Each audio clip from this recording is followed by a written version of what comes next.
ام هاتن ای داعشان کردن ام هاتن دلوفانی بوانی نبو سر تو هم جلادن بیشت بدین و خارنا خوین صدام اینش یا ما کردا و جاش نگاهین اول پشمرگه هات واقع جلاد تو او شبه مجیتر نویت بین حوال تو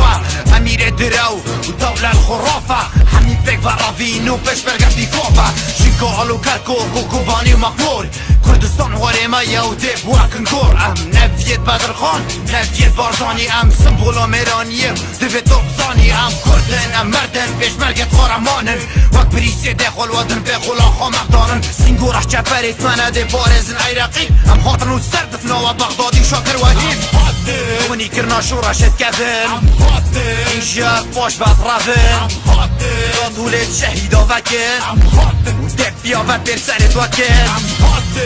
وک حسابایی یه پاقش کن وانکتت مایی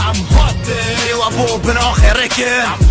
ام کردن و ام همی اکن از دستانک بکفه بشمرگه و یه پگه کاری واجب کنی بیرم فرابن برم فراقه چند راقه بسر و دل بوسط نوه الله اکبر سرات برن و جهاد گفت نوه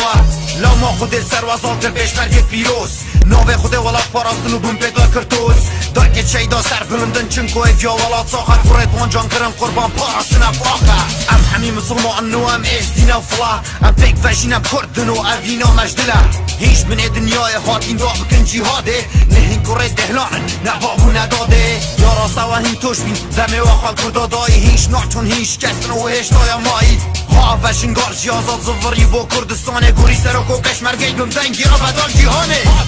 ونی کرنا شورشت کفن جیار باش و طرفن تا طولت شهیدا وکن و دفیا و برسرت وکن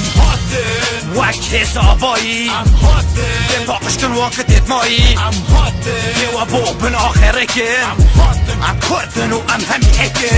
حس در کدم افرو آلا کردا سر ملی من پشمرگه سرت جام افجانا آلات نافره من از آزریم ده بکر به سرت وادا اینم خار شیر نشل me بگرن از پشترم شیر هار از یه بشیره داکن شهیدان مازم بیم از سر آخا بیروز یه فیری میرانیه بیم جام نترسم مرگه من هر دمر پیشیامن از پشمرگه ما بهارم کردستان هزامن بهنا هم بیزا آشتیه هر دم شواره متفرد حجی دست خادریش که ده دستو سرالی برم سر بلندم چنکو کردم تیتو اسمانات متب چکیم جهنماتا یا برکانا کر بیجزید پشمرگه مجزلی بویت وکواناکم ترکوک دلی کردانا ده آلا کردان راکم دشمن لرزن شبر من شکل زانن هر دم همه بیت دست بک زانی با کو از کردم پشمرگه ما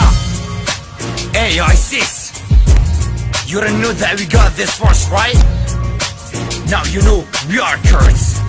Now you know we are Peshmerga. Don't even try to get close to my homeland, cause you'll get destroyed and go to hell. This is not a place for your terrorists and dirty ones.